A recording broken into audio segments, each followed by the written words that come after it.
So I was scrolling around on Twitter as I usually do, and an article came across my feed written by The Independent, which is a news source in the United Kingdom, and it related to an actor, Liam Neeson.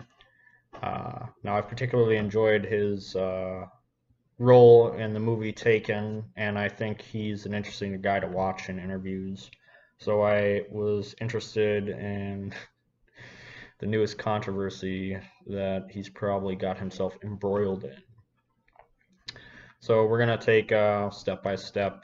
Uh, we're gonna read step by step through this article that came out from the Independent about how Liam Neeson had this experience where a close friend of his was raped, and he had thoughts of revenge. Uh, so we'll see where this investigation takes us. Okay, so here's the article written by The Independent by someone named Clements McCallan. I'm not sure how to pronounce the last name. Forgive me for being such a pleb. But basically, Liam Neeson is trying to promote a new movie coming out called Cold Pursuit.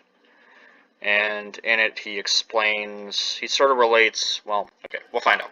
So we're just going to read, we're going to take things step by step here. So, Liam Neeson is sitting in an armchair with a flask of tea at his side. First thing that strikes me as odd about this is I'm questioning whether or not it's tea. Maybe it's pop. Maybe celebrities often carry around flasks of tea. I don't know. I don't know that life. So, next sentence. We are in the sprawling suite of a Manhattan hotel to talk about his latest film, Cold Pursuit. Just as he has in a number of roles since he became an action hero in his 50s, Neeson plays an everyman hell-bent on revenge. Now here's this next sentence I find particularly interesting. Yet here in the rigid, conveyor belt atmosphere of the celebrity junket. So, basically, the 66-year-old star of Taken is about to recount a disturbing incident from his past, a confession that he's never made before. Okay, so, this gets us intrigued. Ooh, what could this confession be? It will involve how he learnt about the rape of someone close to him many years ago, how he roamed the streets for a week afterwards, carrying with him a kosh and brutal racist thoughts, and how this taught him that violence and revenge do not work. A few things I want to comment on here. The author of this article is creating a little bit of, is showing off a little bit of their disdain for Hollywood, and in particular the types of movies where a man seeks revenge, because you can see here, like, rigid conveyor belt atmosphere of the celebrity junket. So they think about, it's like there's these rigid roles that men are expected to follow, conveyor belt atmosphere. Hollywood's just pumping out these movies non-stop. Of the celebrity junket. So I didn't know what a junket was, so I had to look that up. So we take a look. First meaning is a dish of sweetened and flavored curds of milk, often served with fruit. So a junket sounds like a pretty good deal, right? But I don't think that's the sense that this author was meaning to convey. Second sense of the word is an extravagant trip or celebration, in particular one enjoyed by a government official at public expense. And then there's this third meaning, attend or go on a trip or celebration at public expense. So I'm not quite sure what the author is saying here, but what I'm not completely sure, but I think what they're saying is the celebrity junket. I mean, basically, that's a claim that Liam Neeson is going around at the public's expense promoting this film, I think. I mean, I could be wrong, but that's how I'm interpreting it, just upon my initial analysis. So if we keep going here, it begins as an explanation of how his latest character turns to anger. So this is really interesting. What Liam is doing, which a lot of good actors who are going to promote movies do, is they relate the characters that we can expect to see in their movies with events that happen in the actors' lives, and this sort of makes things a little bit more real or intriguing, I think. Not quite sure why that tactic is so effective, but it's an effective way to promote something, is to show how it relates to your life or the lives of other people, even though it's a fictional tale. He says, there's something primal. God forbid you've ever had a member of your family hurt under criminal conditions, he begins, hesitantly but thoughtfully. I'll tell you a story. This is true. So Liam is saying, something bad happens to your family or you, and it's been perpetrated by a criminal, something primal is going to arise in you. So that seems like pretty normal. So the article goes on, it was some time ago. Neeson had just come back from overseas to find out about the rape. She handled the situation of the rape in the most extraordinary way, Neeson says. But my immediate reaction was, there's a pause. I asked, did she know who it was? No. What color were they?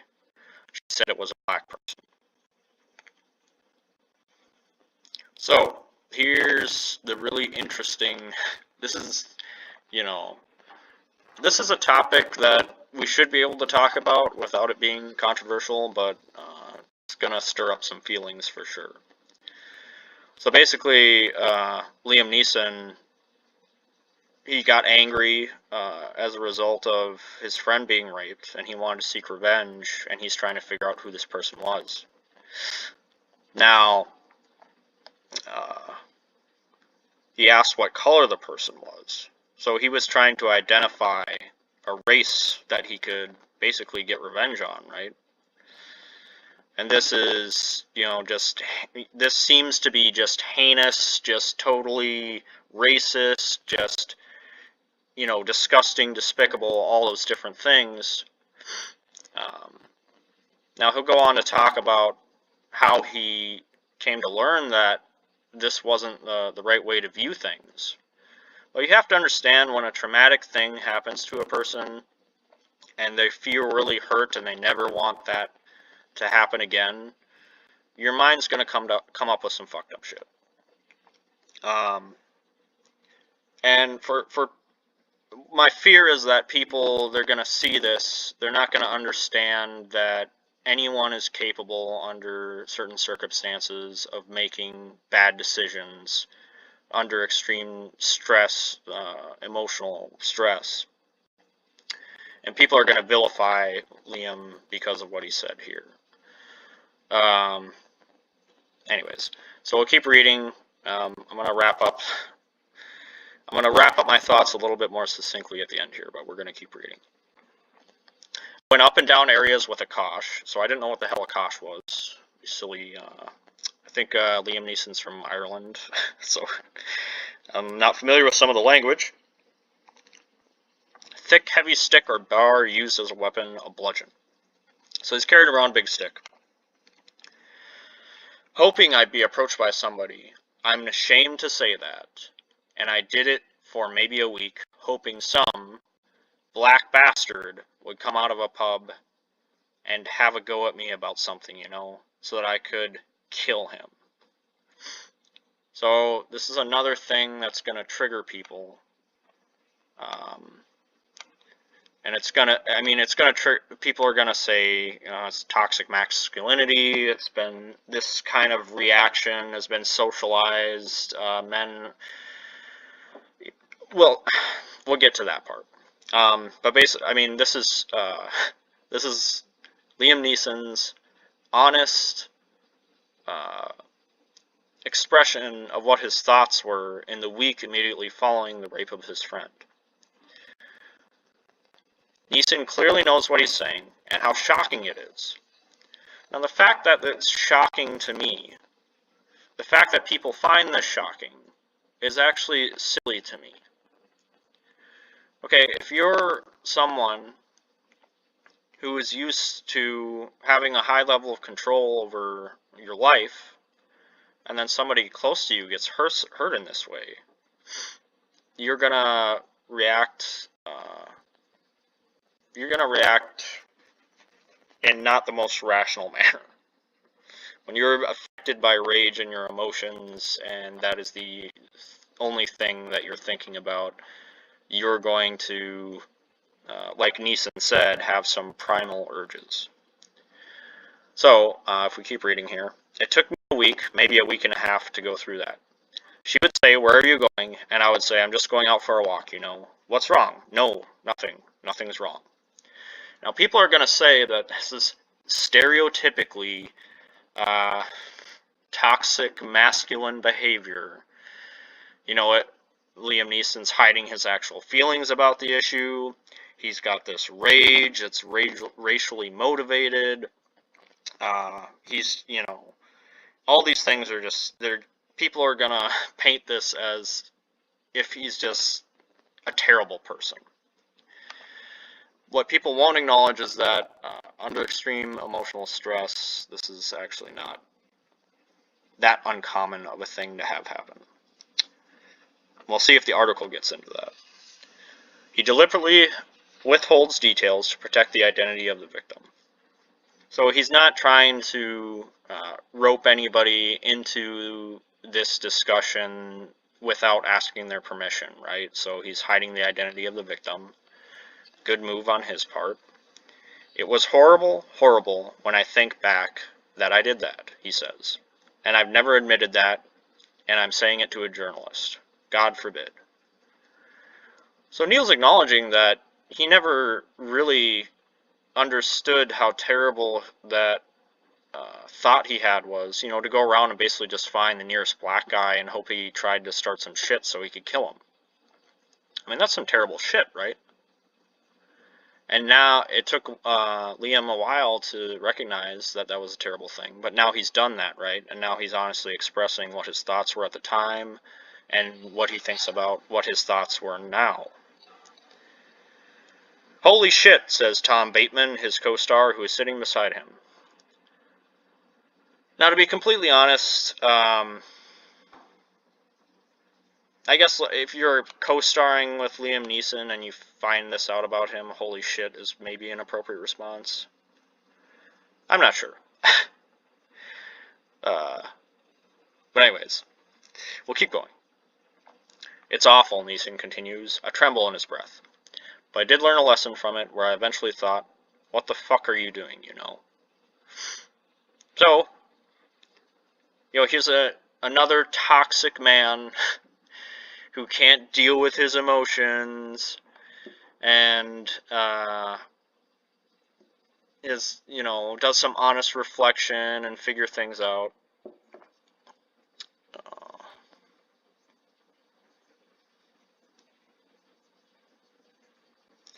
All three of us know, Neeson, Bateman, and I, that this is a distressing admission. Okay, so yes, this is a very distressing admission, and I actually think that Liam Neeson, as controversial as what I'm going to say is, Liam Neeson has courage for being able to honestly express what his thoughts were after going through a very emotionally stressful situation. So, Liam goes on to say, "I come from a society, I grew up in Northern Ireland in the Troubles. And you know, I knew a couple of guys that died on hunger strike, and I had acquaintances who were very caught up in the Troubles. And I understand that need for revenge. But it just leads to more revenge, to more killing, and Northern Ireland's proof of that. All this stuff is happening in the world, the violence is proof of that, you know. But that primal need, I understand." Okay, so this is I feel like people are going to fail to understand what Neeson's really saying here. He's saying that there's a need for revenge. Now that sounds scary, right? But it's an admission that this is an emotion that us humans can have when we feel like we've been wronged by someone and we want to hurt them. And it's, you know, is that mentally unhealthy? I mean, if it is, then you could probably classify about 80% of men as being mentally unhealthy, because we've all probably had thoughts of revenge at some point. And if you think that you haven't, I just don't. I would be very skeptical that you're being honest. If you are a man and you report you've never thought about taking vengeance on someone who you thought wronged you, my skepticism is tuned up to 110%. Maybe it's possible. I don't know. Anyways, so we'll continue reading. He continues more generally about violence on screen. His tone changes. We're back suddenly to a normal junket interview. But this had not been the average confession to make. Okay, so I think it's interesting what the author's doing here. So he just admitted to this bombshell confession, which, I mean, in my mind, this is not a bombshell confession. I think it only is a I think it's only impact, or what should I say here? I think it's only being put so much focus on because Liam Neeson is a celebrity who's talking about this kind of thing. I mean, if you go around asking people who have been in prisons, or asking, I mean, just normal people on the streets or anything, you'll find stories like this everywhere. But because there's a successful celebrity now talking about it, it's all of a sudden, ooh, ah, big thing, big deal. Okay. As he admitted, it's horrible, awful. So at least the author admits that, Liam Neeson admits that his racist thoughts when he found out his friend was raped were not justifiable. They were wrong. Is it possible to hear that said out loud? Now, this is a good question, actually. Is it possible to hear that said out loud, or to read those words and not judge? That's an interesting question, right? So if you're the viewer of this situation, you've seen Liam Neeson admit this terrible thing. Can you not judge? I think it's impossible not to judge. People I mean, even if you, in my experience, even if you're the type of person to profess that you don't have lots of judgments, again, I'm skeptical because I think it's in human nature to make snap judgments. I mean, I think it's almost impossible to not leap to judgments when you're hearing someone talk about something as polarizing as seeking revenge on the first person of a certain race that you see. That's gonna attract some judgment for sure. And I'm not saying that's a bad thing either. We should judge the actions of others. Now we'll keep going with the article. Then again, think of the circumstance. He had learnt someone close to him had been raped. No one would ever want to have to confront that in their own life. Do other people react that way? So, okay. Here's something interesting, right?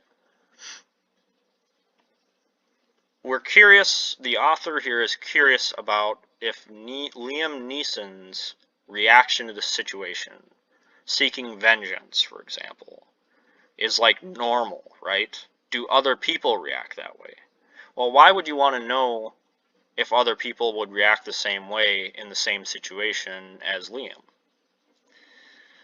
I don't know, like, is it normal behavior for you to want to seek revenge after you feel like you've been wronged? Well, maybe only if everybody does that, right? So,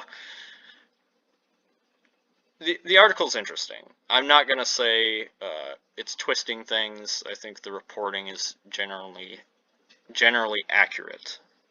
But I think there are interesting things of note. Okay. In Cold Pursuit, the son of his character, Nels Coxman, is killed by a drug gang, sparking the desire for revenge. Okay, another interesting thing. I think audience members live to see that violence on screen, Neeson continues. They kind of live vicariously through it. People say, yeah, but violence in films makes people want to go out and kill people. I don't believe that at all. So this has been something that's been disproved, violent video games or violent media or violent, things that we view that portray violence, violent books, for example, things that we enjoy that are focused on revenge and violence and just, dark things, right? It's been claimed that this, if we consume this type of media, that we will become more violent. But it turns out, if you look into it, the opposite things happen. In a society where you're allowed to stumble into the dark arts a little bit, you're actually less likely to be violent. I think the average moviegoer thinks, yeah, punch him, and they get satisfaction out of seeing somebody else enact it, and they leave the theater and they feel satiated in some way. That's interesting, right? You go to a movie, you see some guy, some hero sort of character who's on a quest to get revenge because of something terrible that happened to him, and you want to see him succeed, right? There's like this desire in you when you're watching this kind of film. There's this desire in you that you want the main character to succeed in their quest for revenge. And after you're done seeing the movie, do you feel like... if it was really true that people would become more violent after viewing a movie like Taken, the area around the movie theater where the audience members were leaving after the movie was done would just be a war zone, right? But we don't see that. We see people laughing, talking about the movie. They go get into their car, they go home, they might go to a restaurant afterwards. It was truly the case that the movies made us more apt to act violently than a movie theater parking lot after seeing a movie like Taken would just become a battleground. Okay, keep going. In the real world, there are, of course, many different triggers behind that awful desire for violence. Neeson's own story can't be separated from the circumstances of the rape of someone close to him, can it? Well, yeah, duh. The reason that he wanted to seek revenge in the first place is that someone close to him was emotionally damaged or had to go through some, terrible, terrible, terrible thing. And if you care about the people who are close to you, you're going to want to hurt someone who's senseless enough, who doesn't have any compassion, or doesn't seem to have any compassion for anybody else when they commit the rape of someone, right? It is not uncommon for people to experience a desire for revenge after sexual assault. Okay, so here, she asked earlier, do other people react in this way? Now there's an admission that it's not uncommon for people to react in this way that Liam Neeson did. How did she find this out? I contacted Laura Palumbo from the National Sexual Violence Resource Center, a nonprofit based in Harrisburg, Pennsylvania, to talk about this, without revealing Neeson's name. So that was smart because, if you're talking about, if you're trying to get a sense from an expert about a particular topic and you throw a celebrity's name in there, you might influence your expert in a way that makes them answer the question differently than if the story or questions that you had weren't related to a celebrity. So I think that was a good move on the author's part. Such incidents, excuse me, such incidents, she says, can lead to a variety of emotions, ranging from shock to the shame of not being able to prevent the attack from happening. Nothing controversial there. Often, it is less obvious to the loved ones of survivors that they might actually need support in dealing with their emotions themselves, just like the survivors, says Palumbo. They experience a secondary form of trauma, she explains. Some start thinking about what they could have done differently, and they may contemplate seeking retribution. Right. Okay, now here we get into the fun part of the article. Gender stereotypes can reinforce those feelings. Palumbo says men face a number of pressures due to the way they're typically socialized, which usually sends them the message that they should be protectors. So, when an attack does happen, they can feel powerless, which in turn can trigger a desire for control. They want to harm the person who did this to their loved one. They want them to face the consequence. There's that strong desire to redeem power, to redeem control, Palumbo says. But the victim of a sexual assault must, of course, take priority, she continues. And the hope is that by receiving counseling and addressing their own feelings, loved ones can in turn focus on the survivor's needs. Okay, so this part of the article is interesting to me. I'm not disputing that men, there's an expectation that men be protectors. And I'm not disputing the fact that when men feel powerless, they want to try and seek control of the situation. And I'm not disputing that they would like to harm the person who did this to their loved one.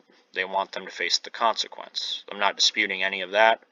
That's what men, that's what the traditionally toxic male wants to do. He wants to protect.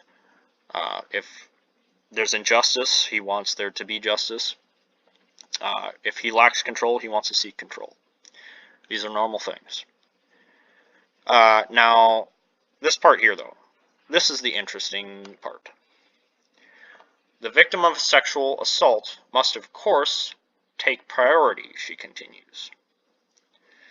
Okay, so in a way, this article is ironic because the victim of the sexual assault, we don't even know her name or any detail. I mean, we don't really know the details of what the assault was like or anything like that.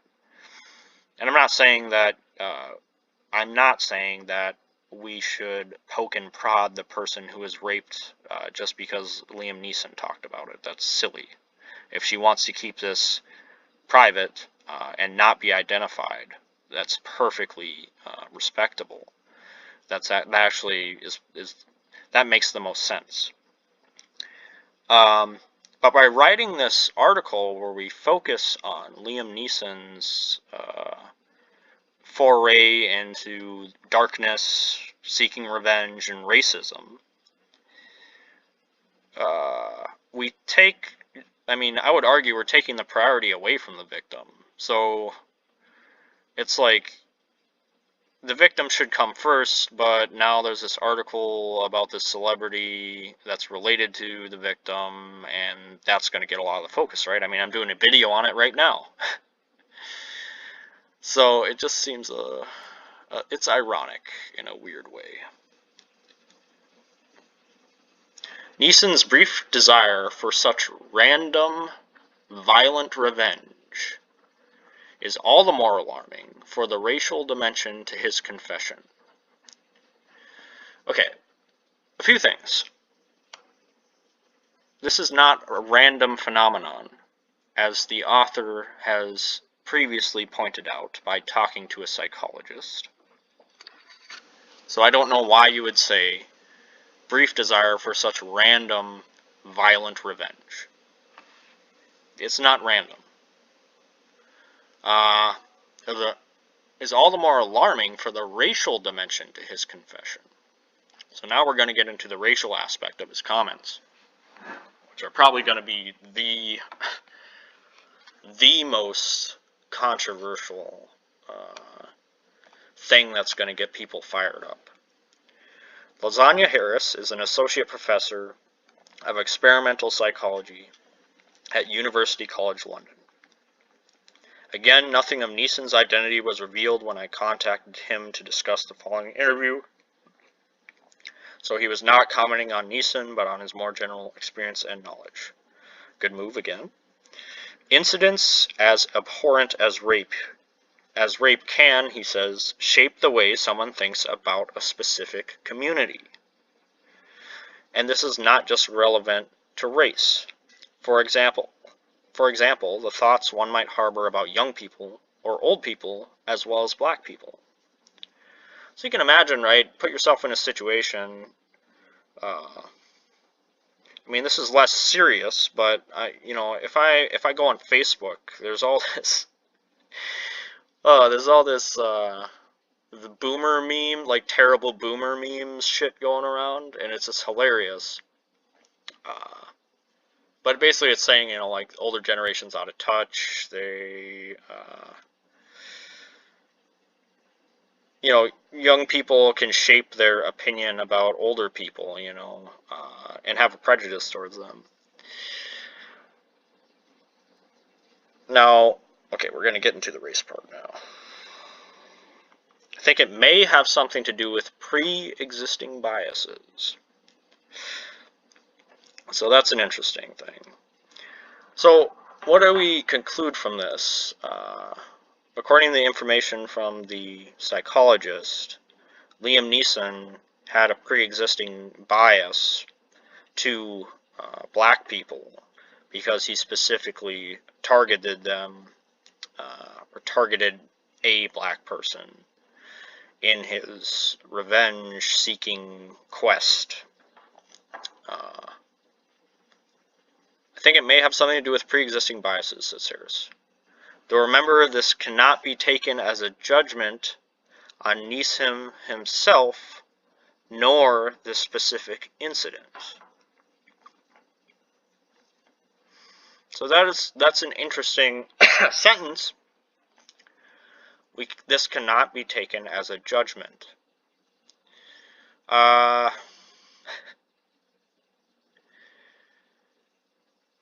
can guarantee that no matter how much you say, we shouldn't judge Neeson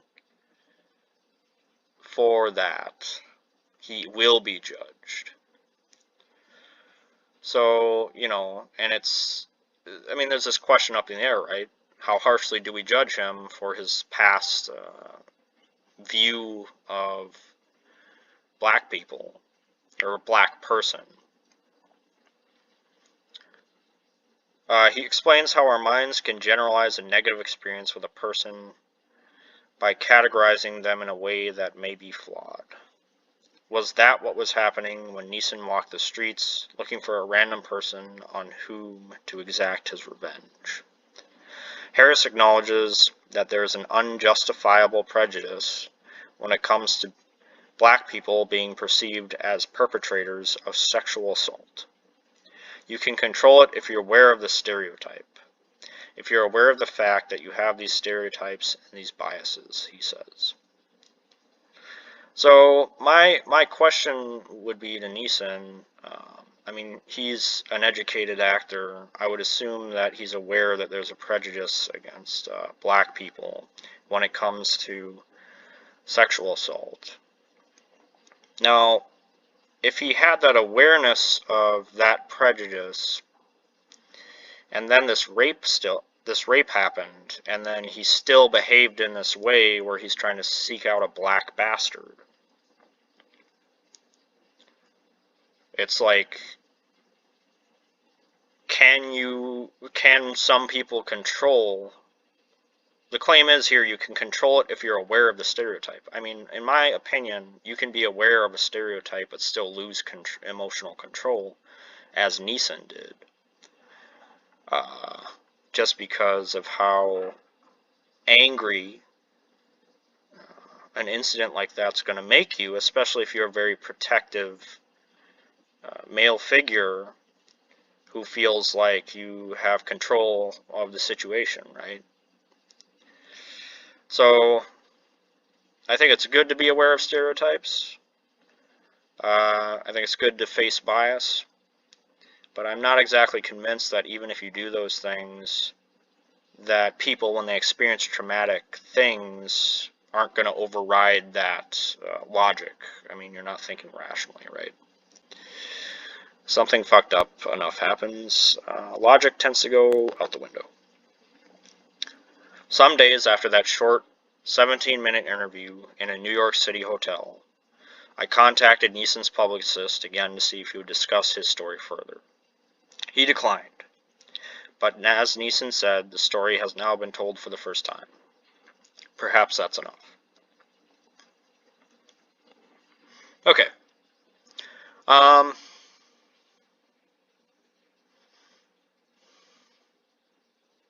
So my feeling is, so the problem with celebrities and publicists and all that sort of thing, I mean, a publicist is trying to represent a celebrity in the best light possible. So if you ask a publicist whether or not someone should, if you ask the publicist of a celebrity if they can comment on something that's controversial, most likely they're going to turn you down because they're trying to maintain the reputation of an actor. Now, in my opinion, it would be interesting to discuss this story further because the cat's already out of the bag, right? So I don't know why this publicist is trying to, paint Neil in a certain Liam, in a certain light. The cat's already out of the bag, so why not just discuss this further?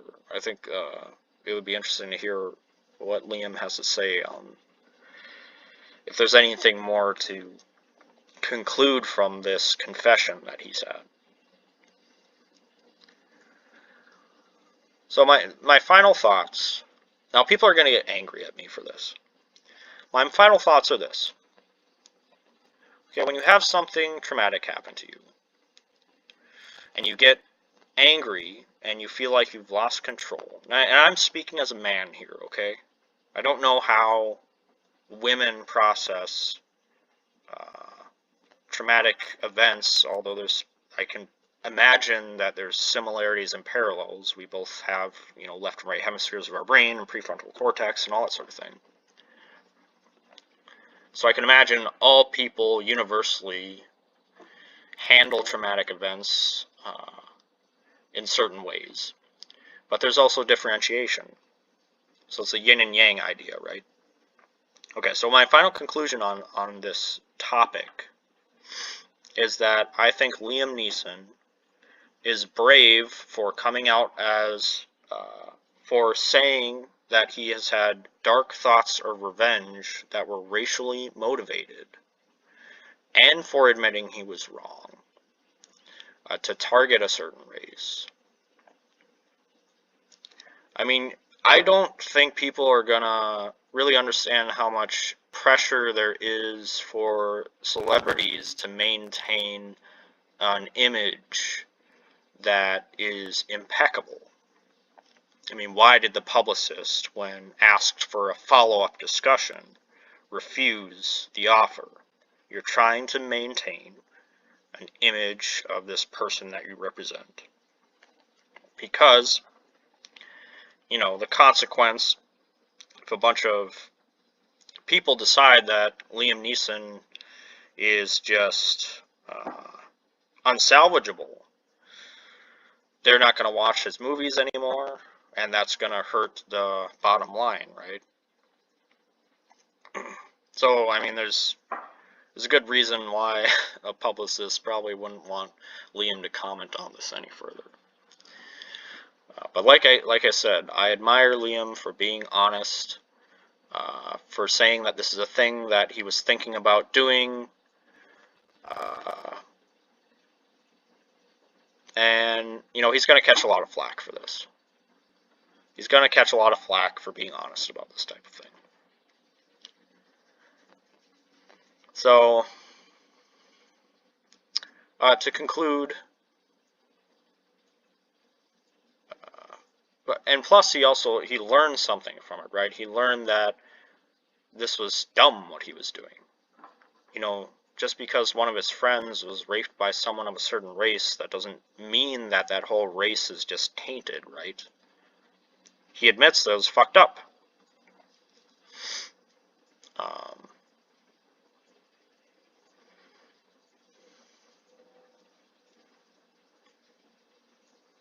So, yeah, I mean, I guess, like I said, people are going to be angry when I take Liam's side, but I think he's brave for being honest about his emotions and his experiences. So, we'll conclude with that.